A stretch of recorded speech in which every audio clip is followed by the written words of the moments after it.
আজকে যা করলেন একটাও ভালো করেন নাই। আপনি আমাদের সামনে বলেন মুহাম্মদ সাল্লাল্লাহু আলাইহি সাল্লামকে মাটি দিয়ে সাবাতা লাইবেন, মেরে ফেলবেন, হ্যান করবেন, তের করবেন। আজকে সব দৃশ্য আমরা নিজের চোখে দেখেছি। শাহজালাল শাহ গাজী লতিফিয়া দাখিল মাদ্রাসার উদ্যোগে নবম বার্ষিক ওয়াজ ও দোহার মাহফিলের সম্মানিত সভাপতি জনাব হাজী মোহাম্মদ ইব্রাহিম খান সাহেব, জনাব মোহাম্মদ আব্দুল আলী সাহেব, আজকের মাহফিলের প্রধান অতিথি আল্লামা হাফিজ ফখরুদ্দিন চৌধুরী সাহেব, সাহেবজাদায়ে ফুলতলি রহমতুল্লাহ আলাইহি, বিশেষ অতিথি হজরত মাওলানা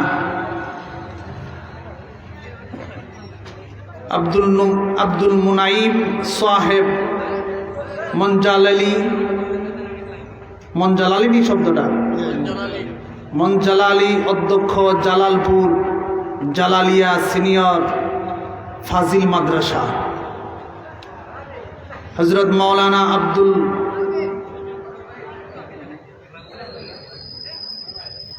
মুক্তাদির খান সাহেব, অধ্যক্ষ মিয়ার বাজার ফাজিল মাদ্রাসা, প্রধান আলোচক বিশিষ্ট ইসলামী চিন্তাবিদ মুফাসসির কোরআন হজরত মাওলানা ফৈজুল্লাহ ফয়সাল সাহেব, খতিব সাদাতিয়া সেন্ট্রাল জামে মসজিদ আদর্শনগর ঢাকা, আমন্ত্রিত উলামায়ে কেরাম,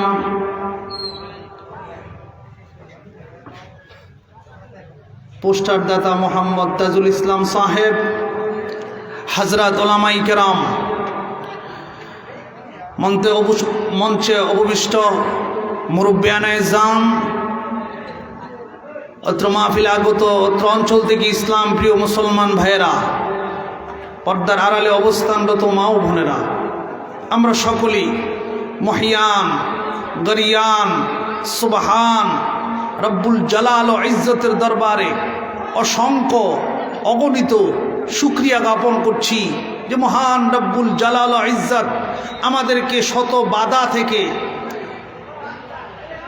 বাহির করে, শত সমস্যা থেকে আল্লাহ পাক উদ্ধার করে কোরআনের মজলিসে, জিকিরের মজলিসে, ইসলামী জলসায় আসা বসার যিনি আমাদেরকে তৌফিক দিয়েছেন, হৃদয় থেকে প্রাণ ভরে উজাড় করে ওই মহান আল্লাহ রাব্বুল আলামিনের দরবারে শুকরিয়া জ্ঞাপন করছি আলহামদুলিল্লাহ। আমার ভাষা বুঝেননি আপনারা? বলি আলহামদুলিল্লাহ। যারা এদিকে ভাইয়েরা আছে মুরব্বীরা, মেহেরবানি করে সামনে আসবেন। জি, দয়া করে আপনারা একটু সামনে আসবেন। পিছনে যারা আছি এই যে এই প্লেটের ভাইয়েরা সামনে আসেন। যারা আসার আসবে, আসার সময় এখনই বেশি, মাহফিল শীতের দিন বেশি দেরি হবে না। আমরা অনেক দূর থেকে এসছি আপনাদের সামনে কথা বলার জন্যে। আপনারা মেহেরবানি করে একটু সামনে আসেন। বাহিরে অনেক ভাইয়েরা আছেন মার্কেটে, বাজারে, দোকানে, মেহেরবানি করে মাহফিলে চলে আসুন। আপনাদের এই সুন্দর এই বেহেশতের বাগান, জাকিরিনদের মজলিসকে সুন্দর করে আমরা পরিবেশ করে দেই, যাতে দূরের আলোচকরা এসে আপনাদের পরিবেশটা দেখতে পায়। আমরা সকলকে আসার জন্য আহ্বান করছি, মেহেরবানি করে প্যান্ডেলে চলে আসুন। আমরা সকলে আমিন বলি, জোরে বলি আমিন। ভাইয়েরা আমার আসার কথা ছিল 8টায়, মাইক ধরা হয়ে গেছে 8:45। যাই হোক, আমি আপনাদের সামনে কোরআনে কারিমের 108 নম্বর সূরা কাউসার তেলাওয়াত করেছি। তারই পাশাপাশি আল্লাহ পাক রব্বুল আলামিনের কোরআনে কারিম থেকে বিভিন্ন সূরা থেকেও কিছু আয়াতে কারিমা তেলাওয়াত করেছি। তেলাওয়াতকৃত আয়াত বিশ্বজাহানের নবী কামলিওয়ালা মুহাম্মদুর রাসূলুল্লাহ সাল্লাল্লাহু আলাইহি ওয়াসাল্লামার সহি 10 লক্ষ হাদিসের মধ্য থেকে 2টি হাদিস তেলাওয়াত করেছি। তেলাওয়াতকৃত হাদিস আল্লাহর কোরআনকে সামনে রেখে কিছু কথা উপস্থাপন করব ইনশাআল্লাহ।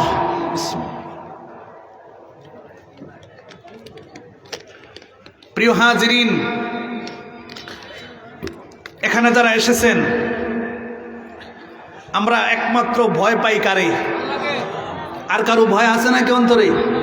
বলেন আছে? 24 ঘন্টা মহান রব্বুল ইজ্জত ও জালালের ভয় রাখবেন হৃদয়ে। বলেন কোথায়? আপনার কলবে। দুনিয়ার কারো ভয় না। ভিতরের মাইকটা কমবে ভাই, সাউন্ড বক্সে সাউন্ড থাকবে ঠিক, কিন্তু মাইকটা কমবে ভিতরেরটা, এই যে আওয়াজ ধরছে। ভাইয়ের আমার, ভয় কার? জোরে কন, ভয় কার? আওয়াজ করতে হবে, মারতে হবে, মাতো। সিলেটের ভাষা তো সব বুঝি না আমি। ভয় কার? আর কারো ভয় করা যাবে না। আল্লাহর ভয় নিয়ে বসেন। যারা মাহফিলের উদ্দেশ্যে ঘর থেকে বাইর হয়েছেন, মাহফিলে চলে আসেন। কেউ দেখে না, কে দেখতেছেন? বলেন কে দেখতেছেন? আল্লাহ। এই আল্লাহর ভয় হলো সবচেয়ে বড় তাকওয়া। বলেন আল্লাহর ভয় সবচেয়ে বড় তাকওয়া। আল্লাহর ভয় যেদিন সিলেট বিশ্বনাথে চলে আসবে, আল্লাহর ভয় যেদিন সিলেটের মানুষের অন্তরে ধারণ হবে, হত্যা, দর্শন, জিনা, বেবিচার, জুর, জুলুম, সুদ, ঘুষ কিছুই থাকবে না। যেদিন মানুষের অন্তরে আল্লাহর ভয় চলে আসবে, ঠিক কিনা বলেন? ভয় কার? আল্লাহ। আল্লাহ পাককে ছাড়া আর কাউকে ভয় করা যাবে না। আমার আপনার হায়াতের মালিককে, মৌতের মালিক। টেনশন করেন কেন? রিজিকের মালিককে, টেনশনের কি? আমার যা করার করি, সাহায্য করবেন কে? ইমানদার হয়ে তাহলে সাহায্য করবেন কে? আল্লাহ। আল্লাহ কোরআনে বলেন,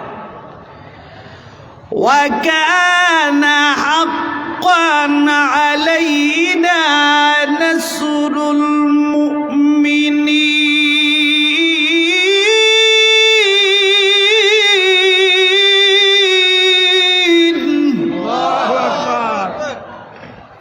মুমিন ইমানদারকে সাহায্য করা, সহযোগিতা করা আল্লাহর জন্য হক হয়ে যায়, ওয়াজিব হয়ে যায়। জোরে জোরে বলি সুবহানাল্লাহ। তাহলে ভয় করবো কারে? আল্লাহ। আল্লাহর ভয় যেদিন বিশ্বনাথের মানুষের অন্তরে ঢুকবে, সেদিন মানুষ আর গুনাহ করবে না, সেদিন মানুষ আর অন্যায় অত্যাচার করবে, সেদিন মানুষ আর খুন, রাহাজারি, দর্শন কিছুই করবে না। যেদিন মানুষের ভিতরে আল্লাহর ভয় ঢুকবে। সুবহানাল্লাহ।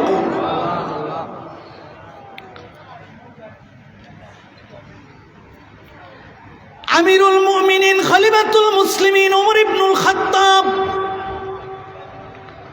রাদিয়াল্লাহু তাআলা আনহু বলেন যে নবী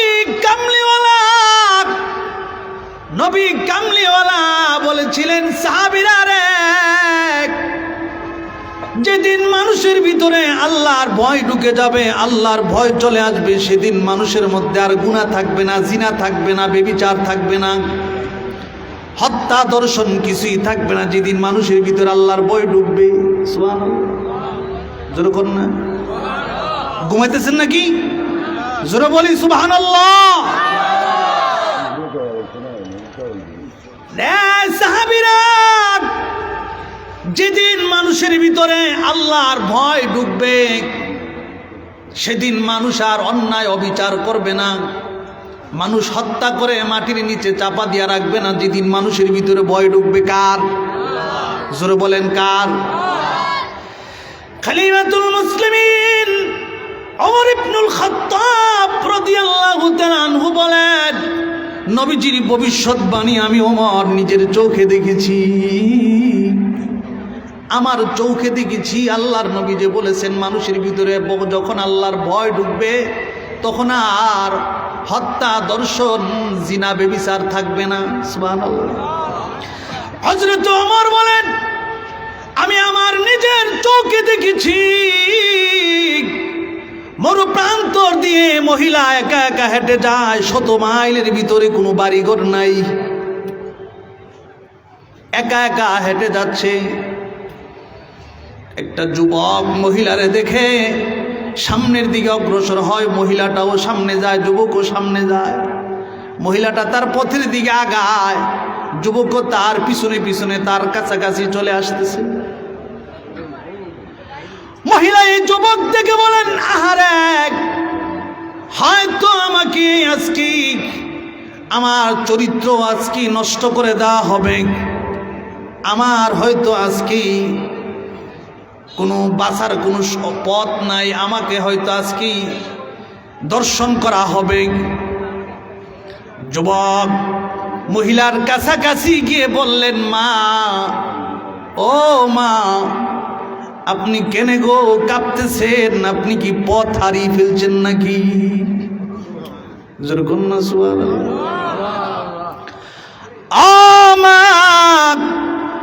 মাগো, আপনি কি পথ হারিয়ে ফেলছেন নাকি? আপনি কাঁপতেছেন কেন? কি হয়েছে বলে? মহিলা যুবকের চেহারা দিয়ে তাকায় বলেন, রে যুবক, তোমার বাড়ি কি এই দেশে নয়?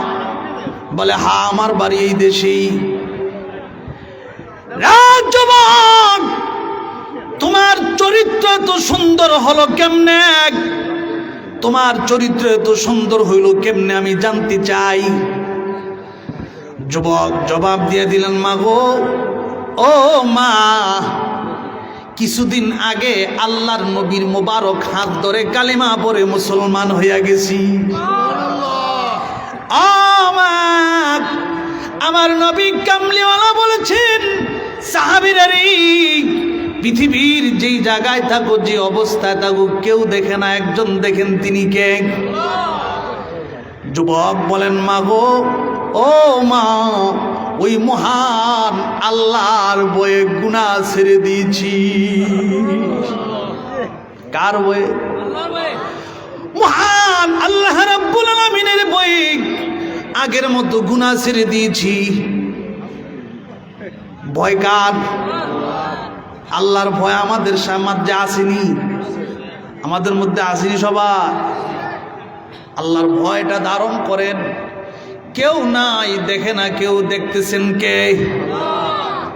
আল্লাহর ভয় যদি আপনি ধারণ করতে পারেন আর যদি ঈমান আনেন, আল্লাহ কোরআনের এক আয়াতে বলেন, ওয়ালাউ আন্না আহলাল কুরা আমানু ওয়াত্তাকাউ লাফাতাহনা আলাইহিম বারাকাতিম মিনাস সামাই ওয়াল আরদ। আমার আল্লাহ বলেন, বনি আদম জাতি যদি, অর্থাৎ জনপদের মানুষেরা যদি, অর্থাৎ বিশ্বনাথের মানুষেরা যদি আমানু, ঈমান আনে, ওয়াত্তাকাও, আর আল্লাহরে ভয় করে, লাফাতাহনা আলাইহিম, ফাতাহা ইয়াফতাহু অর্থ হলো খুলে দেওয়া, উন্মুক্ত করে দেওয়া। আল্লাহ বলেন, লাফাতাহনা আলাইহিম বারাকাতিম মিনাস সামাই ওয়াল আরদ। আল্লাহর প্রতি যারা ঈমান আনে আর আল্লাহ রাব্বুল আলামিনকে যারা ভয় করে, আল্লাহ আকাশ পথের যত বরকত আছে, 7 তলাক জমিনের নিচে যত বরকত আছে, সব বরকত ওই ঈমানদার, ওই আল্লাহরে যারা ভয় করে তাদের জন্য আল্লাহ উন্মুক্ত করে দিবে। তাহলে ডরাইবেন কারে? ভয় করবেন কারে? আল্লাহর ভয় ধারণ করেন। এরে বন্ধু, কেউ দেখে না, কে দেখতেছে? আল্লাহর ভয় যেন আমার আপনাদের প্রত্যেকের হৃদয় আল্লাহ ঢেলে দেয়, বলি আমিন। থাকা দরকার আসেনি ভয় আল্লাহ। ভাইয়েরা আমার, আমি আমার আলোচনা সেই দিকে যাচ্ছি না। আমি আপনাদের সামনে আমার আলোচনাটুকু রাখার জন্যে সূরা কাউসার তেলাওয়াত করেছি। বলেন কি সূরা? আল্লাহর কোরআনের সূরা সম্পর্কে আলোচনা করলে কারো কোনো বাধা আছে না? জানা দরকার আছে। আরো আলেমরা করেছে, অনেক আলেমরা আলোচনা করেছে। সূরা কাউসার আর সূরা ইখলাস, এই দুইটা সূরা দুই ভাগে বিভক্ত করেন। একটি সূরার মধ্যে, সূরা ইখলাসের মধ্যে হলো আল্লাহ রাব্বুল আলামিনের তাওহীদের শিক্ষা, আল্লাহর গুণগান, সুবহানাল্লাহ। আর সূরা কাউসারের মধ্যে হলো বিশ্ব জাহানের নবী কামলিওয়ালা মুহাম্মদুর রাসূলুল্লাহ সাল্লাল্লাহু আলাইহি ওয়াসাল্লামের শান ও মর্যাদা। জোরে বলেন সুবহানাল্লাহ। প্রশংসা কার? আল্লাহ। আর শান ও মর্যাদা সম্পর্কে সূরা আছে, সেটার নাম হলো সূরা কাউসার। কার শান মর্যাদা? আমাদের নবীজির। কোন নবীর? কথা কয় না। আমাদের নবীজি। আমাদের নবীজির শান মর্যাদা কম না বেশি? কেমন বেশি? তুলনাহীন। সুবহানাল্লাহ। আল্লাহর সম্মানের পরে মুহাম্মদ সাল্লাল্লাহু আলাইহি সাল্লামের শান ও মর্যাদা। সুবহানাল্লাহ কোন? সৃষ্টির ঊর্ধ্বে হলো রাসূলের মর্যাদা। যত সৃষ্টি আছে সমস্ত সৃষ্টির মধ্যে শ্রেষ্ঠ মর্যাদা মুহাম্মাদুর রাসূলুল্লাহ সাল্লাল্লাহু আলাইহি ওয়াসাল্লাম। তো নবীর গুণগান, নবীর প্রশংসা আল্লাহ পাক এই সূরা কাউসারের মধ্যে তুলে ধরেছেন। সুবহানাল্লাহ। ভাইরা আমার, এই আল্লাহ তার হাবিবের প্রশংসা করেছেন এই সূরার মধ্যেই। শুধু তা নয়, বিশ্বজাহানের নবী কামলিওয়ালা মুহাম্মদুর রাসূলুল্লাহ সাল্লাল্লাহু আলাইহি ওয়াসাল্লামের মাধ্যমে প্রায় ৩,০০০-এরও বেশি মুজিজা প্রকাশিত হয়েছে। কয় হাজার? জোরে কোন কয় হাজার? বিশ্বনাথের মানুষই ঘুমাইতেছে নাকি? জোরে কজ্ঞাত কয় হাজার? ৩,০০০ মুজিজা প্রকাশিত হয়েছে। আমি যদি একটা একটা মুজিজা বলতে যাই, রাত শেষ হবে, মুজিজা শেষ হবে। রসুলের সম্মান মর্যাদা কি পরিমাণ? কম না বেশি? বেশি।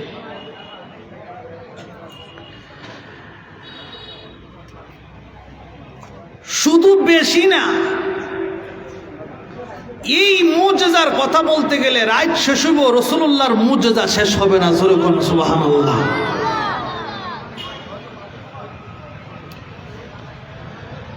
মায়েরা আমার, আমি সেই দিকও বলবো না।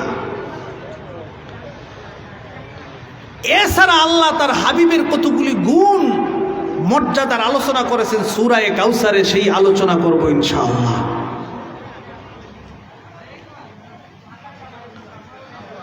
এই সূরার শানে নুজুল দুইটা।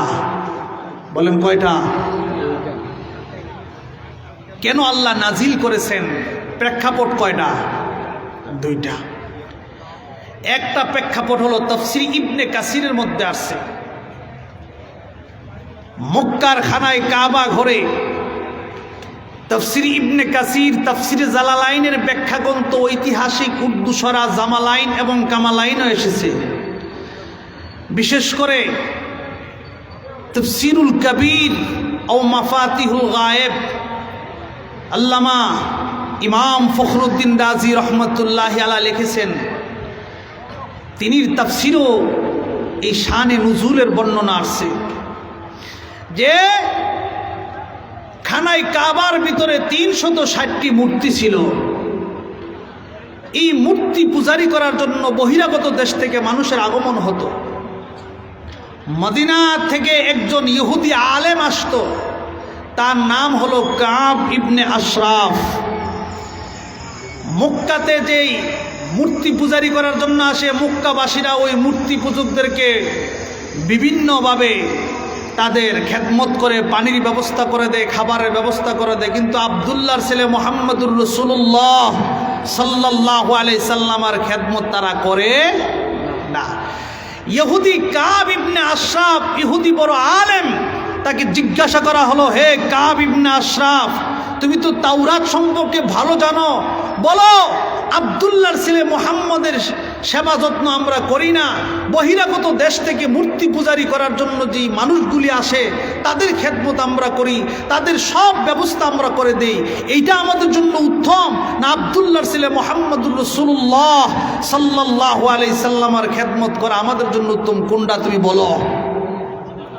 কাব ইবনে আশরাফ ইহুদি আলেম, স্বার্থ হাসিলের জন্যে সে বলে ফেললো মুহাম্মদুর রাসূলুল্লাহর চাইতে মূর্তি পূজারি করার জন্য যারা আসে তাদের সেবা করাই উত্তম। জোরে কন্যা নাউযুবিল্লাহ। আল্লাহ পাক তৎক্ষণাৎ আল্লাহ রসুলের কাছে সূরা কাউসার নাজিল করে নবীজিকে সান্ত্বনা দিলেন। সুবহানাল্লাহ বলেন না? আরেকটা শানে নুজুল হলো, নবীজির 4 মেয়ে 3 ছেলে ছিল। ছেলেদের মধ্যে একজন হলেন কাসেম রাদিয়াল্লাহু তাআলা আনহু। হযরতে কাসেম রাদিয়াল্লাহু আনহু ছোট অবস্থায়, 3 ছেলেই ছোট অবস্থায় ইন্তেকাল করেছেন। নবীজির ছেলেরা জীবিত থাকে না, মেয়েরা আছে। আরেকটা কাফের, তার নাম হলো আস ইবনে ওয়াইল। তাফসিরে জালালাইনের মধ্যে আসছে তার নাম হলো আস ইবনে ওয়াইল। আস ইবনে ওয়াইল বলল, আরববাসীরা মুহাম্মদুর রাসূলুল্লাহ সাল্লাল্লাহু আলাইহি সাল্লামের প্রশংসা মক্কার হাটে ঘাটে কইরো না। মুহাম্মদের প্রশংসা করলে কিলা বইব, গুণকীর্তন গেলে কি হইব? হুয়া আবুতার, সে নির্বংশ, লেস কাটা, আটখুরা। কর নাউজুবিল্লাহ। কাউসারের মধ্যে আয়াত আছে, হুয়া আবুতার, সে নির্বংশ, লেস কাটা, তার গুণগান গায়ে লাভ নাই। তার ছেলেরারও শুরু বলে আল্লাহ লয়ে গেছে গা, সেও চলে গেলে তার প্রশংসা করার মতো কেউ থাকবে না। আল্লাহ পাক তৎক্ষণাৎ সূরা কাউসার নাজিল করে রহমতে আরবিকে সান্ত্বনা দিলেন। করে সুবহানাল্লাহ।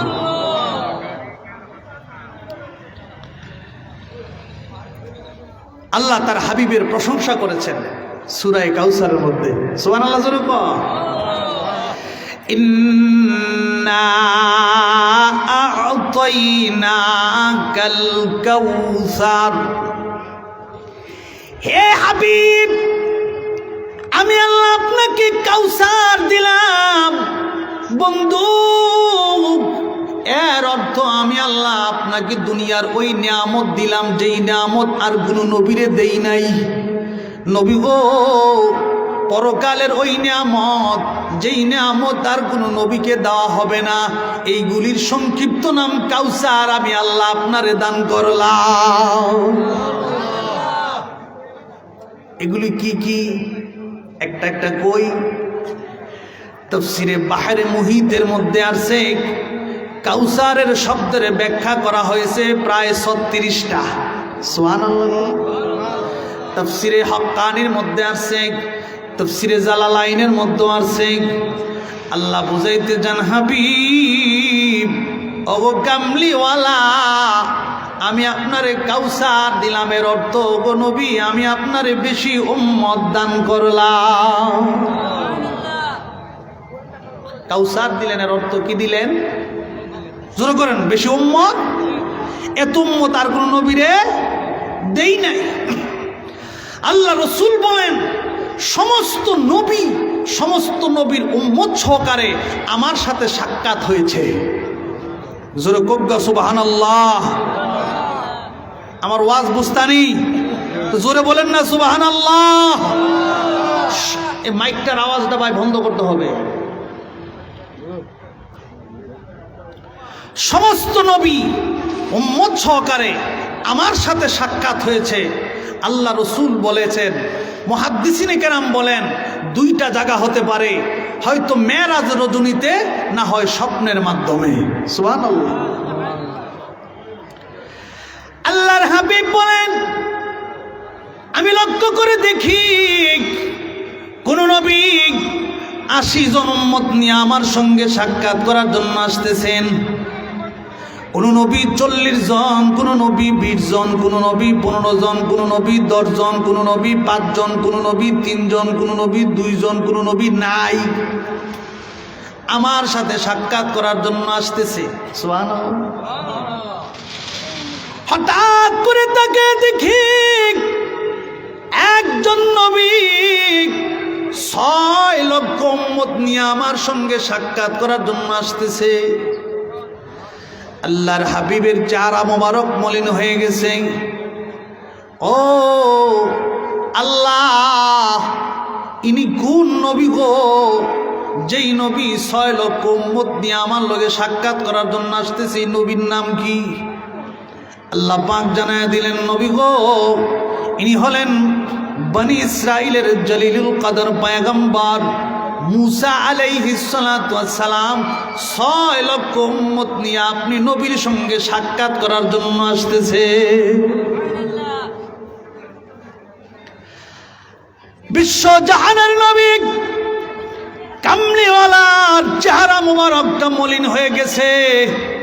আহারে, এত উম্মত তো আমার নাই, আমার তো এত উম্মত হবে না, আমি তো উম্মতের দিক দিয়ে আমার সংখ্যা কম হয়ে যাবে। রাসূলের চেহারাটা মলিন হয়ে গেছে। আল্লাহ পাক জিবরাইলের মাধ্যমে জানায় দিলেন, হাবিব, ওগো কামলিওয়ালা, আমি আপনারে কি পরিমাণ উম্মত দিয়েছি এখনই আপনারে দেখায়া দিই। সুবহানাল্লাহ, আরো জোরে কম। এ কামলিওয়ালা, কি পরিমাণ উম্মত আমি আপনাকে দিয়েছি এখনই আমি আপনারে দেখায়া দিই। নবী গো, আপনি আমার লৌহে মাহফুজের বোর্ডের ডান দিকে তাকান। নবী বলেন, আমি লৌহে মাহফুজের বোর্ডের ডান দিকে তাকাইলাম। তাকায় দেখি মানুষ আর মানুষ, মানুষের পীরের কারণে ডান দিকের আসমান আর দেখা যায় না। আমার আল্লাহ বলেন, হাবিব, ওগো কামলিওয়ালা, আপনার চেহারা মোবারকটা আমার লৌহে মাহফুজের বোর্ডের বাম দিকে তাকান। নবী বলেন, বাম দিকে তাকাইলাম। তাকায় দেখি মানুষ আর মানুষ, মানুষের পীরের কারণে বাম দিকের আসমান দেখা যায় না। আল্লাহ পাক বলেন, হাবিব, আপনার চেহারা মোবারকটা আমার লৌহে মাহফুজের বোর্ডের উপর দিয়ে তাকান। নবী বলেন, উপর দিকে তাকাইলাম। তাকায় দেখি মানুষ আর মানুষ, মানুষের পীরের কারণে উপরের আসমান দেখা যায় না। আল্লাহ ডাক দিয়া কয়, এ হাবিব, মুসা নবীর 6 লক্ষ উম্মত দেখে আপনার চেহারাটা মলিন হয়ে গেছে। না বন্ধু, না, 6 লক্ষ নয়। এই যে অগণিত মানুষগুলি দেখলেন, 6 কোটি নয়, 6,000 কোটি নয়, অগণিত মানুষ যা দেখলেন লৌহে মাহফুজে, এই সব মানুষগুলি আপনি নবী উম্মত। হে কামলিওয়ালা, আসিফ নেওয়াল বলেছে, আপনি দুনিয়া থেকে স্থানান্তরিত হয়ে গেলে আপনার নাম নেওয়ার মতো কেউ থাকবে না, আপনার প্রশংসা করার মতো কেউ থাকবে না। না না নবী গো, আপনি দুনিয়া থেকে স্থানান্তরিত হবেন ঠিক, কিন্তু আপনার নাম নেওয়ার মতো কোটি কোটি উম্মত পৃথিবীতে থাকবে, আপনার সম্মান নষ্ট করতে দিবে না। আসেনি? আসেনি? আছে। ও ভাই, আমি বলবো, এত সুন্দর একটি প্যান্ডেল, এই অঞ্চলের মানুষেরা কি ওয়াজমুখী নয়, নাকি বক্তা চেঞ্জ হওয়ার কারণে, নাকি ঠান্ডার কারণে? কোনটা? একটা তো হবে, ঠান্ডার কারণে। কারণ আজকের মাহফিলে আমি প্রথম অল্প মানুষ দেখলাম এবছরে। ভাইয়েরা আমার, আপনারা আসুন, আমার পরও ফয়জুল্লাহ ফয়সাল সাহেব আলোচনা করবেন। তিনি অত্যন্ত সুললিত কণ্ঠে কথা বলবেন। আসেন আপনারা, দূরে ঘুরে লাভ কি? আল্লাহ তৌফিক দেব না। আমিন, জোরকন না আমিন। ভাইয়েরা আমার, তাইলে ওগো নবীজি, কাউসার দিলাম, এর অর্থ আমি আল্লাহ আপনারে বেশি উম্মত দান করলাম। সুবহানাল্লাহ জোরে বলি। ভাইয়েরা আমার, নবীর এই নবুয়তের মিশনকে, নবীর আল্লাহ পাকের কোরআনের মিশনকে, নবীর নবুয়তের মিশনকে বন্ধ করার জন্যে, দাওয়াতের কালিমাতুল হকের কথা বন্ধ করে দেওয়ার জন্যে বেঈমান কাফেররা অতীত ষড়যন্ত্র করেছিল, এখনো ষড়যন্ত্র করতেছে, ঠিক কিনা কন? অতীতে আবু জেহেল, উতবা, সাইবা, রাবিয়া এরাও রসুলের চরম দুশ্মন ছিল। ওয়ালিদ ইবনুল মুগীরা সহকারে এরাও আল্লাহ রসুলের কালিমাতুল হকের দাওয়াতের সুবিধা করে দিত না, অসুবিধা করতো। কোন নাউজুবিল্লাহ। এরাও দ্বীনের প্রচারের দাওয়াতের কাজ বন্ধ করার বহু চেষ্টা করেছে, কিন্তু আল্লাহর হাবিবের এই কালিমার দাওয়াত, রসুলের নবুয়তের মিশন এরা যত চেষ্টা করেছে ব্যর্থ হয়েছে। আল্লাহর নবীর নবুয়তের মিশন বন্ধ করতে পারে না। জোরে জোরে কোন সুবহানাল্লাহ। বন্ধ করতে পারে নাই।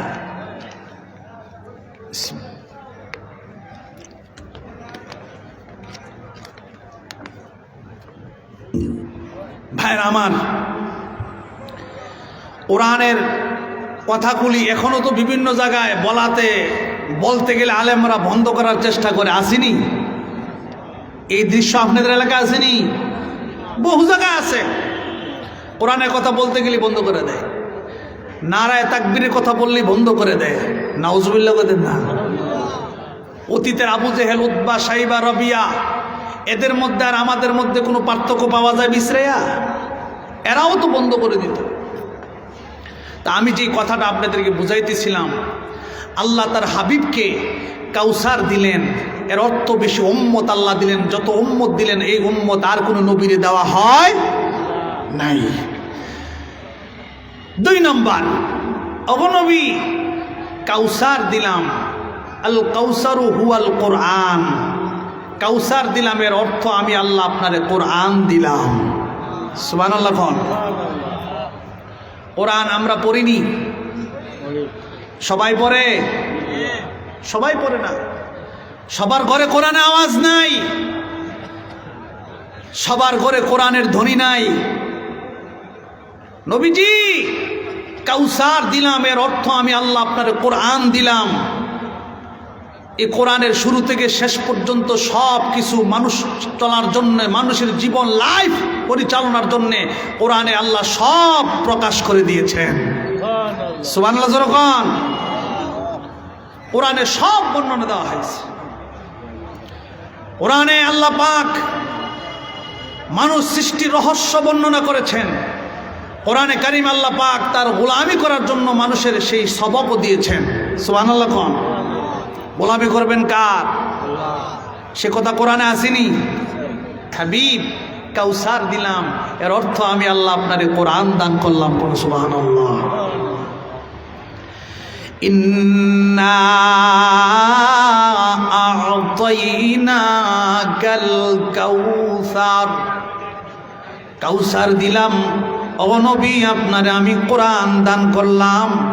এই কোরআন আমি আর কোন নবীরে দেই নাই। কোন সুবহানাল্লাহ। কামলিওয়ালা নবী ইব্রাহিম আলাইহিস সালাতু ওয়াস সালাম আগুনে ঝাঁপ দিয়েছে, কিন্তু আমি আল্লাহ কোরআন দেই নাই। সুবহানাল্লাহ। নিজের সন্তান ইসমাইলের গলায় ছুরি লাগায় দিছে,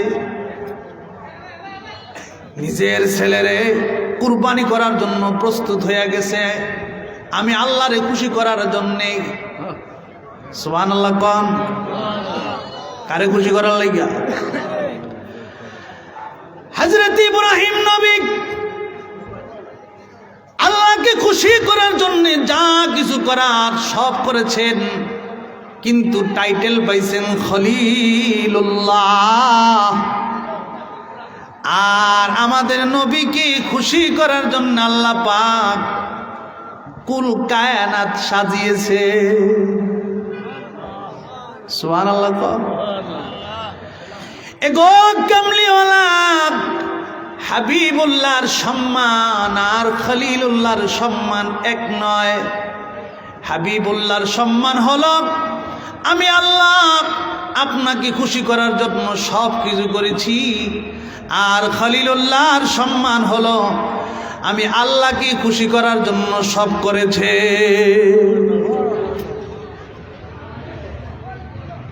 কিন্তু কোরআন দেওয়া হয় নাই।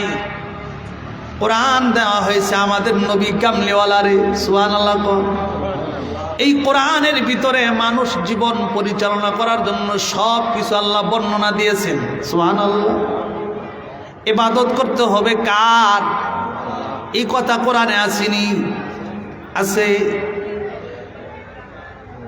সুদখোর, ঘুষখোর, বেঈমান, বেনামাজি সব কথা আল্লাহ কোরআনে বর্ণনা দিয়েছেন। সুবহানাল্লাহ। কর বন্দিগি করার জন্য যা কিছু প্রয়োজন সব আল্লাহ কোরআনে বলছেন। সুবহানাল্লাহ। একাত আল্লাহ বলেন, ইয়া আইয়ুহান নাসু উবুদু রাব্বাকুমুল্লাযী খালাকাকুম ওয়াল্লাযীনা মিন ক্বাবলিকুম লাআল্লাকুম তাত্তাকুন।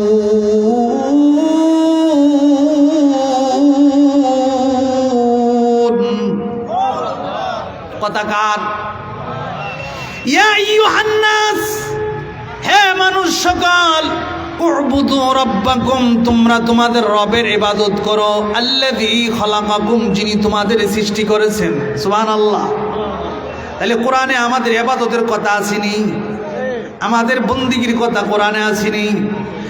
আল্লাহ বলেন, হাবিব কোরআন দিলাম, এই কোরআন আমি আর কোনো নবীরে দেই নাই।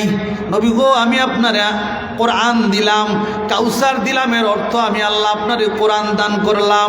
এই কোরআন যারা পড়বে, কোরআনকে যারা মুহাব্বত করবে, কোরআন যারা তেলাওয়াত করবে, কোরআন সুপারিশ করে ওই বান্দা বান্দিগুলোরে পরকালে জান্নাতে পৌঁছায়া দিবে। কোরআনের মুহাব্বত দরকার আসেনি? জোরে কয় না? কোরআনের ভালোবাসা দরকার আসেনি? কোরআনের মুহাব্বত বেশি বেশি করবেন, কোরআনের সঙ্গে সম্পর্ক রাখবেন। কেমন সম্পর্ক? আল্লাহর ওলি জুনাইদ বাগদাদি রহমতুল্লাহি আলাইহি, হযরত জুনাইদ, তার একজন প্রতিবেশী মারা গেলে হযরত জুনাইদ তার জন্য এলান করলেন, তার কাফন দাফনের ব্যবস্থা করলেন।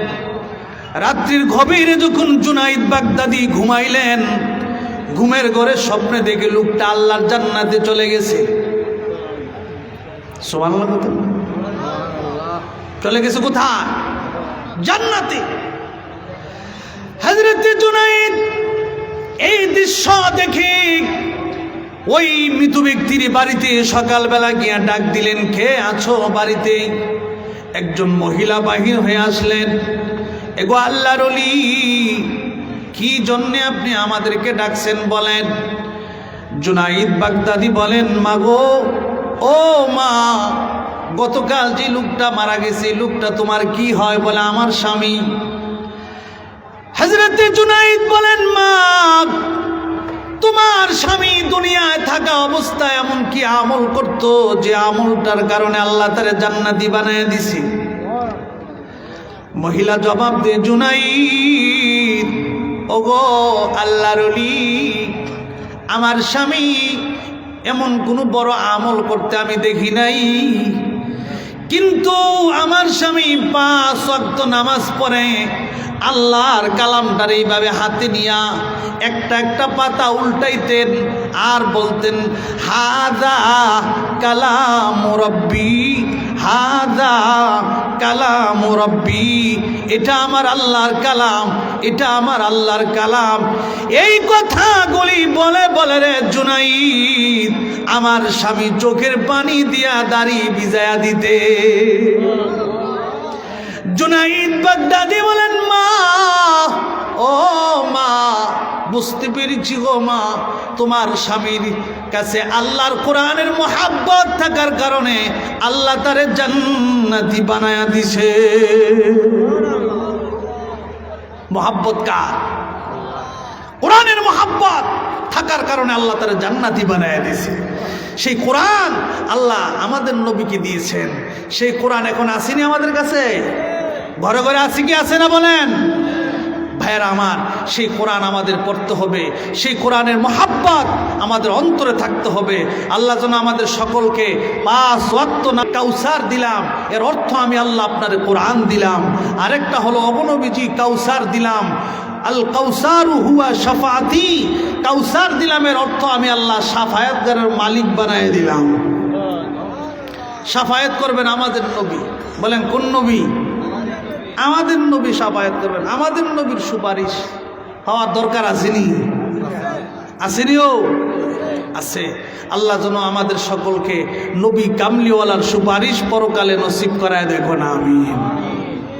আরেকটা হলো অগনবীজি আমি কাউসার দিলাম, এর অর্থ হাউজে কাউসার নামক একটা কুয়া আছে, এই কুয়াটা আমি আল্লাহ আপনার দান করলাম। সুবহানাল্লাহ জোরে বলেন। হাউজে কাউসার কাকে আল্লাহ দান করলেন? আমাদের নবীকে। বলেন কাকে?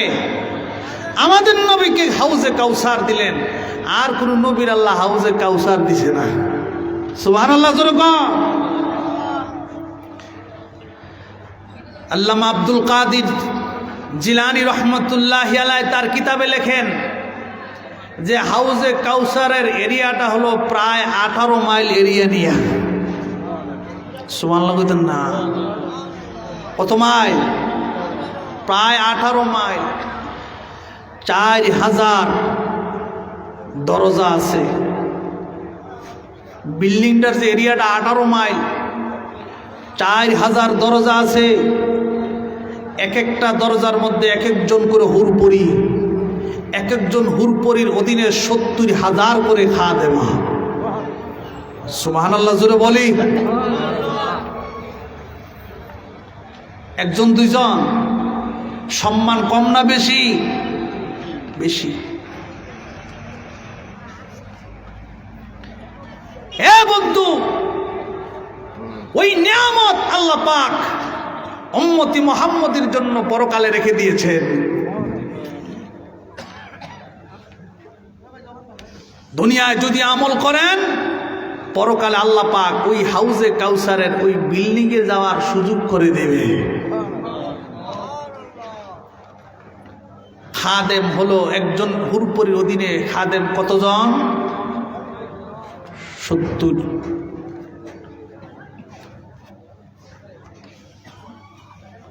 এক একজন হুরপরির অধীনে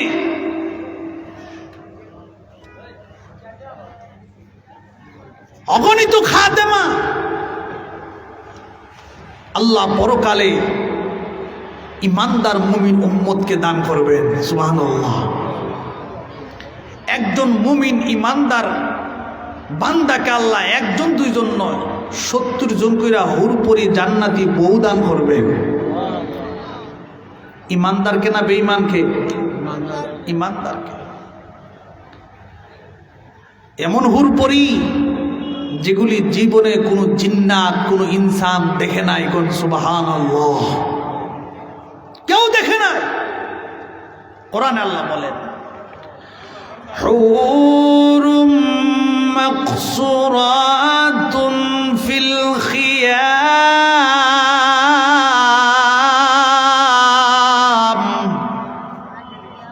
কক্ষের ভিতরে সংরক্ষিত হুরগিলমান। জীবনে কোনো মানুষ আর জিন্নাত দেখে নাই। কোন সুবহানাল্লাহ।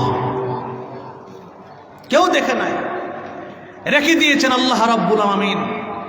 নামাজ পড়তে পারি, আল্লাহর হুকুম মানতে পারি, নবী মুহাম্মদুর রাসূলুল্লাহ সাল্লাল্লাহু আলাইহি সাল্লামার সুন্নাতুন নববীর আদর্শের উপর অটল থেকে ইসলামী জিন্দেগি করে ঈমানের সাথে যদি মৃত্যুবরণ করি, আল্লাহ পাক পরকালে এই নিয়ামত দান করবেন। কোন সুবহানাল্লাহ। পরকালে নিয়ামত কে দিবেন? আল্লাহ পাক। এটা আপনারে কেউ আলাদা দিতে হবে না। আপনি যদি দুনিয়া বন্দিগি আমল ভালো হয়, আল্লাহ পাক আপনার এই উপহার রেখে দিয়েছে পরকালে। কোন সুবহানাল্লাহ। পরকালে রেখে দিয়েছেন আল্লাহ।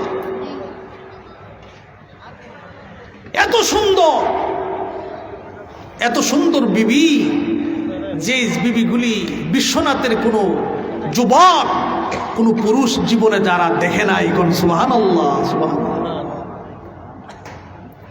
এত সুন্দর। জিব্রাইল আলাইহিস সালাতু ওয়াস সালাম বেহেশত ভ্রমণ করতেছেন। হযরতে জিব্রাইল হঠাৎ করে জিবরাইল আলাইহিস সালাম জান্নাতের ভিতরে সেজদায় পড়ে গেছে। সুবহানাল্লাহ। জান্নাতের তাঁবুর ভিতর থেকে আওয়াজ আসছে, হে জিবরাইল, কেন আপনি সেজদায় পড়ে গেছেন? কি হয়েছে? জান্নাতের ভিতরে সেজদায় পড়ে গেলেন কেন, কারণ কি? জিবরাইল আমিন জবাব দিলেন, আল্লাহর তাজাল্লি দেখা দিয়েছে, সেজন্য সেজদায় পড়ে গেছি।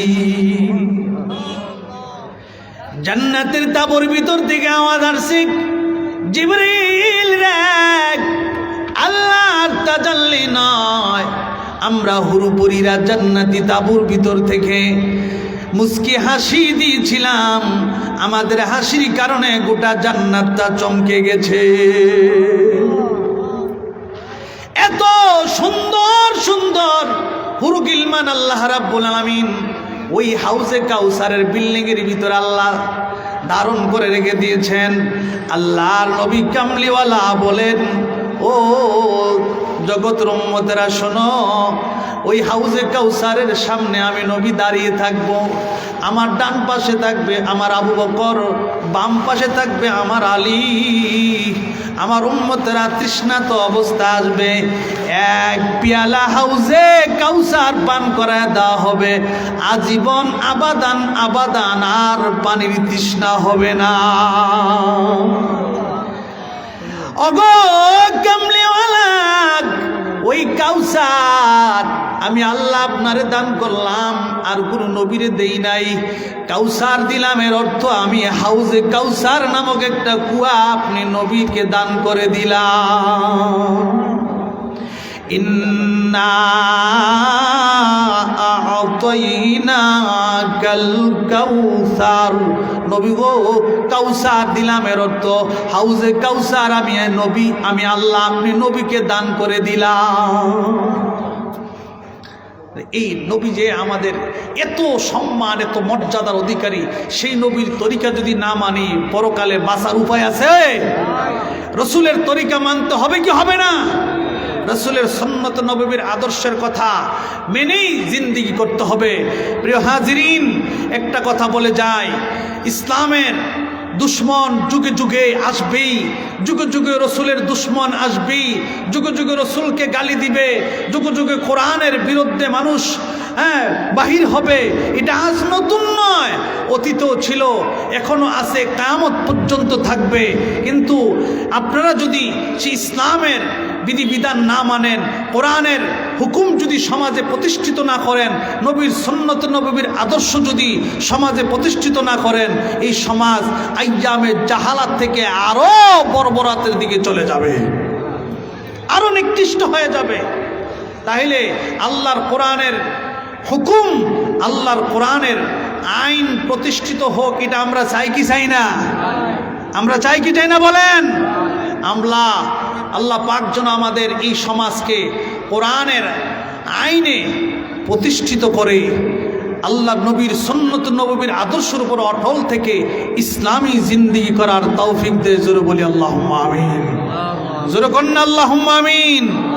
ভাইয়েরা আমার, আমি মাওলানা আবুল কালাম সাহেবের মাধ্যমে এই মাহফিলে দাওয়াত রেখেছি।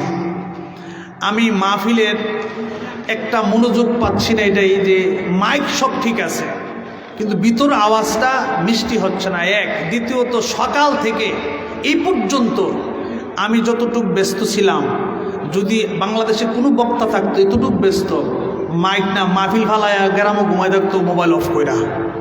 কারণ সকালে আমার মা অসুস্থ, হাসপাতালে ভর্তি করাইছে, আবার মসজিদে এসে জমা পড়াইছে, গোসল করছি, জমা পড়াইছে, জমা পড়াইয়া গাড়ি তুলছি, খাই নাই, এই গাড়িটাই না এই পর্যন্ত আসছে। আবার বাড়িতে একটা সমস্যা, এটারও সেভ করলাম, করে এই মাহফিল আছে। আবার আপনাদের এখান থেকে গোপাল পয়েন্ট একটা মাহফিল আছে সিলেটে, গোপাল পয়েন্টে, সেটা করব, করে আবার ওই কুমিল্লার দিকে রওনা হব। কিন্তু একটা কথাই আপনাদের কাছে বলি, দূর থেকে আলেমরা অনেকে আসতেছেন, আসবেন, আপনারা যদি বাড়িতে বৈশা বৈশা শীতের কারণে এইভাবে দূরে থাকেন, তাইলে মাহফিলের সৌন্দর্যতা তার হইল না। মাহফিলের প্যান্ডেল পূর্ণ হতে হবে এটা কোনো শর্ত না। মাহফিলে যদি 5 জন লোকও ওয়াজ শুনে রসুলের সুন্নতের আদর্শের উপরে চলে, মাহফিলের 5 জন লোকও যদি কোরআন হাদিস শুনে আল্লাহ রসুলের তরিকা অনুযায়ী জীবন যাপন করে, তাইলে এই মাহফিল কমিটির মাহফিলটা সফল হয়ে গেল। ঠিক কিনা? একজন আবেদ হইল। তো ভাইয়ার আমাকে এক ভাই বলছিল আউলিয়াদের শানে ওয়াজ করার জন্য, আউলিয়াদের শানে ওয়াজ করব, এটা হলো একটা পর্যায়ে আসলে। আরেক ভাই বলছিল আপনি যেটা মনে চায় ওইটাই করেন। তাই বলছি আমি ছোট্ট একটা সূরা নিয়ে আলোচনা করব, যদি আল্লাহ পাক তৌফিক দেয়। এই ছোট্ট সূরাটার আলোচনা করলেও রাত শেষ হবে না, কারণ আল্লাহ তার হাবিবের প্রশংসা মর্যাদা এই সূরায়ে কাউসারের মধ্যে তুলে ধরেছেন। কোন সুবহানাল্লাহ। রসুলের যেই মুজজা, রসুলের যেই মুজজা প্রকাশিত হয়েছে, একটা মুজজার বর্ণনা দিল রাত পোহাবে, রসুল্লাহর মুজজার বর্ণনা শেষ হইত না। কোন সুবহানাল্লাহ। এর মধ্যে একটা মুজজা কয়ালাই, একটা মুজজার বর্ণনা দিয়াই আমি আমার আলোচনাটুকু সমাপনী করব। আবুল কালাম ভাইকে বলবো তিনি পরবর্তী আলোচনার জন্য নিয়ে আসেন। একটা মুজজা হলো আল্লাহ রসুলের সামনে আবু জেহেল, উতবা, ওলীদ ইবনুল মুগীরা, রবিয়া, শাইবা এরা রসুলকে মারার জন্য বিভিন্ন প্ল্যান করছিল, কিন্তু কোনো প্ল্যানে আল্লাহ রসুলকে মারতে পারে নাই। আল্লাহ রসুল সাল্লাল্লাহু আলাইহি ওয়াসাল্লামকে বিভিন্নভাবে তারা মারার জন্য প্ল্যান করছিল। একবার আবু জেহেল এক লোক থেকে টাকা নিয়ে আর লোকটারে টাকাটা দেয় না। বলেন টাকা নিয়ে টাকা দেয় না। না দেওয়ার কারণে ওই লোকটা আস্তে আস্তে আবু জেহেলের গোষ্ঠীর লোকদের কাছে আসে। আসার পর গোষ্ঠীর লোকেরা দেখায় দিল ওই যে একটা লোক দেখা যায় সুন্দর শরীফ দেখতে, এই লোকটার কাছে যাইয়া বলবা এই লোকটার লগে আবু জেহেলের সম্পর্ক ভালো। আবু জেহেলের গোষ্ঠীর লোকেরা যেই লোকটারে দেখায় দিছে এই লোকটা হলো মুহাম্মাদুর রাসূলুল্লাহ সাল্লাল্লাহু আলাইহি ওয়াসাল্লাম, আমাদের নবী। বলেন তিনি কে? আমাদের নবী। তিনি কি দেখা যায় নবীজির লোকে কি আবু জেহেলের সম্পর্ক ভালো না খারাপ? বলেন ভালো না খারাপ? খারাপ। তাহলে এরা যে লাগাই দিল, লাগাই দেওয়ার উদ্দেশ্য হলো দূর থেকে এরা দেখবে। আবু জেহেল তো অনেক সময় নবীরে হ্যান করবে, তেন করবে, মাটি তারাদা মেরে নিব, জাদাদা ফালাই দিব, এরকম ধরনের প্ল্যান করে। আজকে আমরা নিজের চোখে দেখব আবু জেহেল মুহাম্মদের সাথে কি ব্যবহার করে। নাউজুবিল্লাহ। প্ল্যান করল। ওই লোকটা এসে বললেন আপনাকে দেখতে খুব সুন্দর, খুব শরীফ হবেন, ভদ্র হবেন, আপনার সাথে কি আবু জেহেলের সম্পর্ক খুব ভালো? আল্লাহ নবী বললেন কে বলেছে? বলে ওই যে লোকেরা বলল। তাই নাকি? বলে হ্যাঁ। তো চলো যা আবু জেহেলের বাড়িতে যাই। কি সমস্যা তোমার? বলল আবু জেহেল আমার কাছ থেকে কিছু টাকা নিয়েছিল, টাকাটা দেয় না। আমি বড় ক্ষুধার্ত অবস্থায় এসেছি, যদি টাকাটা নিয়ে দেন তাইলে আমার কিছু চাউল ডাউল কিনা সম্ভব হবে, কিছু রুজি রোজগারের ব্যবস্থা হবে, আপনি টাকাটা আমারে নিয়ে দেন। আল্লাহ নবী সাল্লাল্লাহু আলাইহি ওয়াসাল্লাম আবু জেহেলের বাড়ির সামনে লোকটাকে নিয়ে আবু জেহেলের ঘরের দরজার সামনে এমনি নক দিলেন। আবু জেহেল খাইতে বসছিল, খাবার ফালাইয়া দিয়া রসুল সাল্লাল্লাহু আলাইহি সাল্লামার সামনে 2 হাত এমনি বড় জোর করে এইভাবে দাঁড়াইছে। সুবহানাল্লাহ বলতেন না? এইভাবে দাঁড়াইছে। গোষ্ঠীর লোকেরা দূর থেকে দেখতেছে। হ্যাঁ, কোনোদিন তো আমরা উবুলের সামনে এমনি দাঁড়ায় নাই, দুর্গার সামনে এমনি দাঁড়ায় নাই, হ্যাঁ, কালিমার সামনে এমনি দাঁড়ায় নাই, লক্ষ্মীর সামনে দাঁড়ায় নাই, গঙ্গা দিদির সামনে এইভাবে আবু জেহেল এইভাবে 2 হাত করে জোর করে দাঁড়ায় নাই। মুহাম্মদের সামনে এমনি দাঁড়াইলো, কারণটা কি? এরা রং চায় দূর থেকে, তামাশা দেখে। আল্লাহর নবীর সামনে বললেন আবু জেহেল, বাতিজা আমাকে কি একটু সময় দেওয়া? আল্লাহ রসুল বললেন চাচা এই লোকটা কি টাকা পায় আপনার কাছে? বলে হ্যাঁ। তো টাকাটা দিয়ে দেন। আবু জেহেল বলছিল বাতিজা যদি সময় দাও একটু ঘর থেকে আয়না দেই। আয়না ঘর থেকে লোকটার টাকাটা দিয়ে দিলেন। লোকটার পথে চলে গেছে, আল্লাহ রসুলের পথে চলে গেছে। গোষ্ঠীর লোকেরা দৌড়ে এসে, ও আবু জেহেল আপনি আমাদের গোষ্ঠীর সর্দার, আরবের 15 জন হায়ার এডুকেটেডের মধ্যে 15 জন উচ্চ শিক্ষিতর মধ্যে একজন ছিল আবু জেহেল। এই আবু জেহেল সামনে এসে গোষ্ঠীর লোকেরা বলল, আবু জেহেল জবাব দিলেন, রে আমার গোষ্ঠীর লোকেরা, তোমরা কি দেখেছ আমার কি অবস্থা? তোমরা দেখেছ নি? বলে না। কি অবস্থা হয়েছে তোমার বলো। আবু জেহেল তখন বর্ণনা দিলেন, আব্দুল্লাহর ছেলে মুহাম্মদ সাল্লাল্লাহু আলাইহি ওয়াসাল্লাম যখন আমার ঘরের দরজার মধ্যে হাত রেখেছে, আমার ঘরটা যেন ভূমিকম্পের মতো এইভাবে যেন কাঁপতে শুরু করে দিয়েছে, হেলতে ঝুলতে শুরু করে দিয়েছে। আমি ভাবতেছিলাম আব্দুল্লাহর ছেলে মুহাম্মদ যে মাঝে মধ্যে কিয়ামত কিয়ামত বলে মনে হয় কিয়ামত কায়েম হইয়া গেছে, এজন্য আমার ঘরটা এইভাবে থরথর করে এইভাবে কাঁপতেছিল, লড়াচড়া করতেছিল। আমি দৌড়াইয়া ঘরের দরজার সামনে আসি। ঘরের দরজার সামনে আইসা দেখি আল্লাহর নবীর ডান গার মোবারকের মধ্যে একটা সাপ এইভাবে হা কইরা তাকায় আছে। বাম গার মোবারকের মধ্যে একটা সাপ এইভাবে হা কইরা আবু জেহেলের আমার দিকে তাকায়া, আমার পায়ের নিচে একটা ঠোঁট আর আমার মাথার উপরে একটা ঠোঁট, দুইটা ঠোঁট দুই দিকে উঁচু কইরা জিহ্বাটা বাহির কইরা দিয়া আমাকে ডাক দিয়া কয়, আবু জেহেল টাকা দিবি না পেটের ভিতরে আইবি? সুবহানাল্লাহ। আবু জেহেল বলেন, রে গোষ্ঠীর লোকেরা শোনো, এই দৃশ্য দেখে আমার ভিতরে যে ভয় ঢুকে গিয়েছিল, সেই ভয়ে আমি পাওনাদারের টাকাটা দিয়ে দিছি। পাওনাদার চলে গেছে, আব্দুল্লাহর ছেলে মুহাম্মদ চলে গেছে। বলো বলো, আমি আমার জীবন রক্ষা করছি, এটা ভালো করছি না খারাপ করছি? ও ভালো করছো।